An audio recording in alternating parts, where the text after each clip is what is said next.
समय के साथ जैसे जैसे हम बड़े होते हैं वैसे वैसे हमें अडल्ट बनना पड़ता है, कुछ चीज़ों को समझना पड़ता है कि दुनिया ऐसे ही काम करती है। तो उस चीज़ को मैंने अंडरस्टैंड किया, जिसने काफ़ी हेल्प की चिंता रिलीज़ करने में।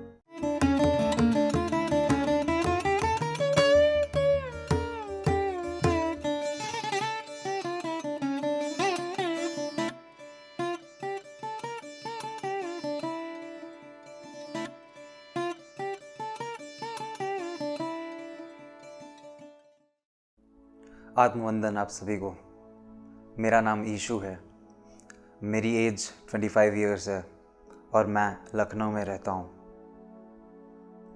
मेरी जर्नी 25 इयर्स की है। आज हम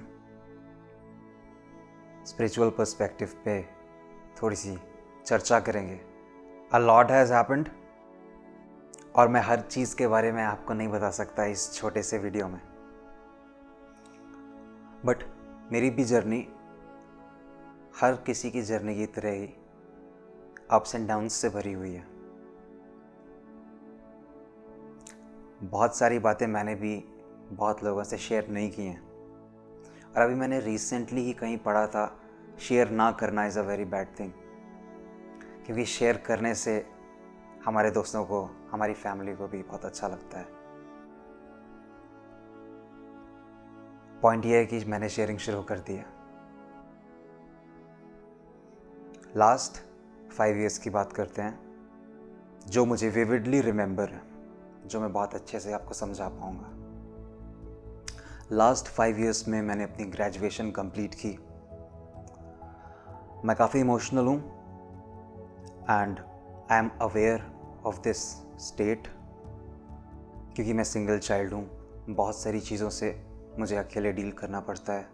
बहुत सारे रिस्पॉन्सिबिलिटीज़ से मैंने बहुत कुछ सीखा है। एंड फैमिली में मेरी मदर हैं एंड मेरे फादर हैं। मेरी जो मदर हैं उनको एक बहुत ही कॉम्प्लिकेटेड मेडिकल प्रॉब्लम है, एंड मैं काफ़ी ज़्यादा अफेक्टेड था उस चीज़ को लेके।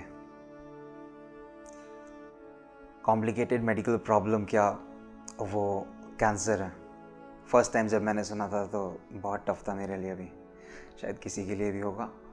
और उस टाइम पे तो मैंने ये सोचा कि मैं अभी हर चीज़ को बंद करूँगा, सिर्फ फोकस करूँगा कि कैसे इस चीज़ से डील करना है, जो कि बहुत ही डिफ़िकल्ट डिसीजन था। फिर later on mental disbalance and not able to confine this emotion, तो डिसबैलेंस शुरू हुआ। अपनी एकेडमिक लाइफ, फ्रेंड सर्कल, इन सब चीज़ों में प्रॉब्लम आना शुरू हुई। उस टाइम पे भी मैं किसी से कुछ शेयर नहीं करता था, मैंने ये बातें किसी को बताई नहीं थी। मैं खुद फील करता था और सबको कहता था मैं एकदम ठीक हूँ, जिसकी वजह से कुछ ऐसे भी फ्रेंड्स हैं मेरे जो पूरी तरह से मुझे नफ़रत करने लगे। आई थिंक काफ़ी, तो कि ये कुछ बताता नहीं है, हम लोग को बोलता है कि मैं ठीक हूँ, मैं ठीक हूँ। लेटर ऑन जब मैंने अपने आप से अपनी इन सारी चैलेंजेस को कन्फ्रंट किया, तो जब मैंने पहली बार ये डिसीजन लिया कि मैं कन्फ्रंट करूँगा, तो सब कुछ नहीं कन्फ्रंट कर पाया मैं। तो मैंने ये डिसाइड किया कि धीरे धीरे कन्फ्रंट करूँगा, धीरे धीरे अपनी प्रॉब्लम्स, अपने चैलेंजेस को फिगर आउट करके ठीक करूँगा। तो फर्स्ट चीज़ जो सबसे पहले काउंटर हुई वो ओवर थिंकिंग की हुई। मैं बहुत ज़्यादा सोचता था एंड मल्टीपल लेयर्स में सोचता था। फॉर एग्ज़ाम्पल, कोई भी छोटी सी सिचुएशन हो गई, क्लास में किसी सर ने मुझे कुछ बोल दिया, तो मैं एकदम बहुत गहराई से सोचने लगता था कि उन्होंने इसलिए बोला है, फिर शायद मैं इस तरह का था। बहुत ही ज़्यादा सोचने लगता था, जिसे ओवर थिंकिंग कहते हैं। और मुझे लगता है कि ये मेरी सिचुएशन, मेरे एनवायरनमेंट की वजह से हुआ था। तो उसके बाद मेरा ये लेसन था वहाँ पे कि मैं ओवर थिंकिंग इसलिए नहीं करूँगा क्योंकि ओवर थिंकिंग करने से मेरा ही नुकसान हो रहा है। क्योंकि मैं ओवर थिंक कर रहा हूँ और मैं किसी से शेयर नहीं कर रहा हूँ, तो जो भी मेरे फ्रेंड्स हैं, जो भी इस सिचुएशन में मेरे साथ थे, उनको मेरा पर्सपेक्टिव नहीं पता है। पर मैं उसी हिसाब से रिएक्ट करूँगा जैसा मैं सोच रहा हूँ, जो कि सच नहीं हो सकता है, गलत भी हो सकता है। तो मैंने इस चीज़ को कंसीडर किया, इस चीज़ को समझा, उसके बाद मैंने ये फ़ैसला किया कि मैं ओवरथिंक नहीं करूँगा, क्योंकि इससे नुकसान ही होगा। मुझे नहीं पता वो क्या सोच रहा है। एक कहानी के दो पहलू होते हैं। फिर उसके बाद एंग्जाइटी, बहुत ज़्यादा चिंता होती थी, ऑटोमेटिकली शुरू हो गई थी, मुझे पता भी नहीं था। शायद इस वजह से शुरू हुई थी कि मेरे फ्रेंड्स और मेरे जो कोर रिलेशनशिप्स हैं अपने mother father and close cousins family, सबसे कमज़ोर होना शुरू हुए। क्योंकि मैं बड़ा हो रहा था तो मुझे वही बचपन वाली आदत थी कि सब लोग ज़्यादा प्यार करेंगे, तो थोड़ा सा मुझे एंग्जाइटी होने लगी थी कि ये लोग मुझसे नहीं प्यार कर रहे हैं तो किससे प्यार कर रहे हैं। और मैंने शुरुआत में इस चीज़ को कन्फ्रंट नहीं किया था, बट शुरुआत में बहुत ज़्यादा इस तरह से घबराहट होती थी ऑटोमेटिकली, और नेसेसरीली इस वजह से नहीं होती थी कि मुझे प्यार नहीं मिल रहा है। एक्चुअली जब कोई सिचुएशन बीत रही होती है तो उसमें बहुत इम्पॉर्टेंट पार्ट होता है आपका कनेक्शन सामने वाले से। तो उस कनेक्शन को ना देख के मैं उस सिचुएशन को देख रहा था। तो फिर वहाँ से मैंने समझा कि मेरी जो चिंता है वो समय के साथ जैसे जैसे हम बड़े होते हैं वैसे वैसे हमें अडल्ट बनना पड़ता है, कुछ चीज़ों को समझना पड़ता है कि दुनिया ऐसे ही काम करती है। तो उस चीज़ को मैंने अंडरस्टैंड किया, जिसने काफ़ी हेल्प की चिंता रिलीज़ करने में। बहुत सारे इमोशंस जब हम बचपन में फील करते हैं, बड़े होने के बाद वो वैलिड नहीं होते, लॉजिकल नहीं होते। क्योंकि जैसे हम 18+ होते हैं तो हम लीगल सिटीज़न बन जाते हैं, जिसके काफ़ी सारे कॉन्सिक्वेंसेस होते हैं।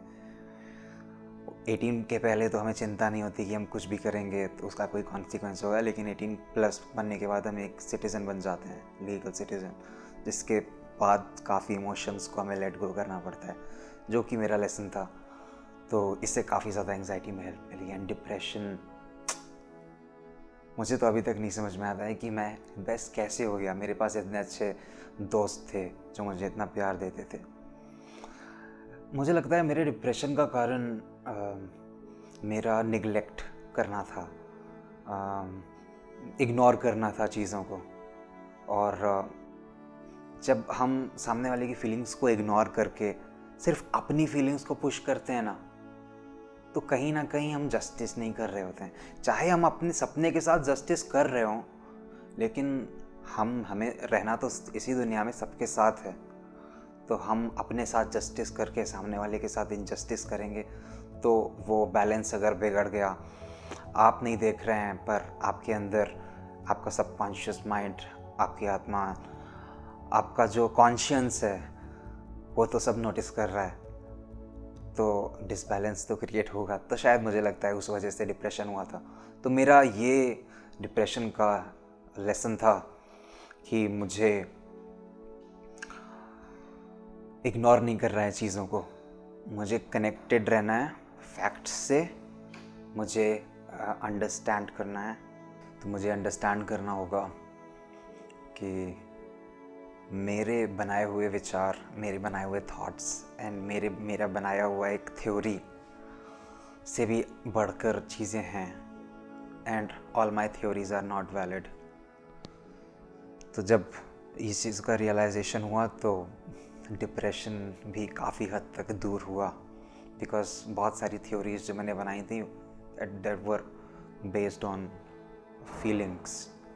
और रिसेंटली कॉलेज टाइम में मैंने ये रियलाइज़ किया कि जब हम आर्ग्यूमेंट कर रहे होते हैं तो it's not the feelings that matter, it's the fact. और रैशनली आर्ग्यूमेंट में फैक्ट ही चलते हैं। तो मेरे बनाए हुए थ्योरी में वो तो मेरे इमोशंस हैं, हम सामने वाले के बनाए हुए मेरे अजम्पटिव इमोशंस हैं। तो वो दोनों मेरे इमोशंस हैं जो आपस में लड़ रहे हैं। तो मेरी बनाई हुई जो थ्योरीज थी वो काफ़ी इनवैलिड थी।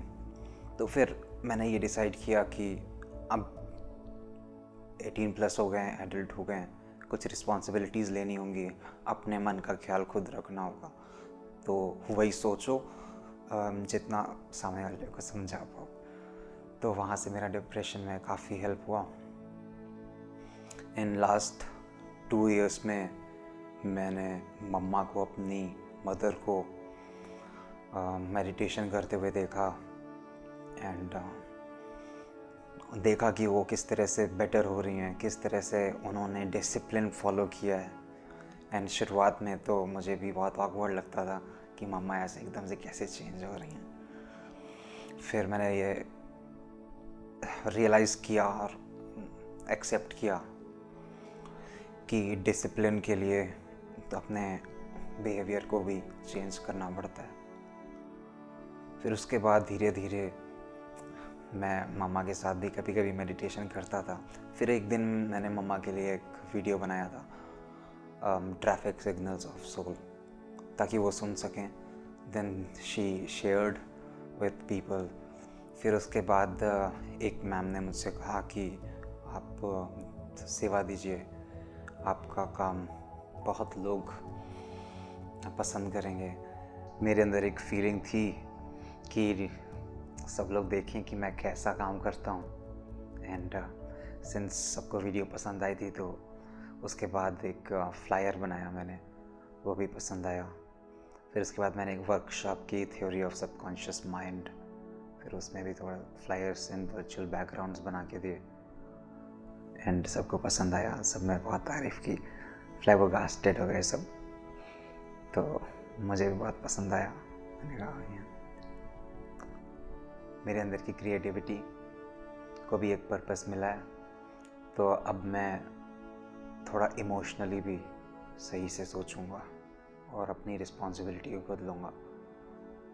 तो इसके बाद से मैंने डीप थिंकिंग फिर से शुरू की, लेकिन इस बार जो मैं सोचता हूँ उसको मैं लिख के समझा सकता हूँ।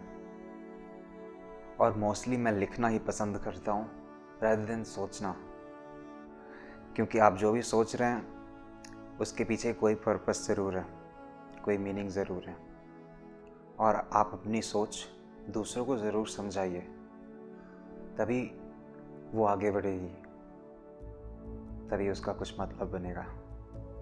जब आप लोगों से शेयर करेंगे अपनी प्रॉब्लम्स, अपनी बातें, अपनों से, अपने फैमिली से, अपने फ्रेंड्स से, जब उस पर लोगों के विचार आएंगे, ओपिनियंस आएंगे, तब आप देख पाएंगे कि इस पे पॉजिटिव भी लोग सोचते हैं, नेगेटिव भी लोग सोचते हैं। जब आपको हर तरह के ओपिनियंस मिलेंगे तब आपके अंदर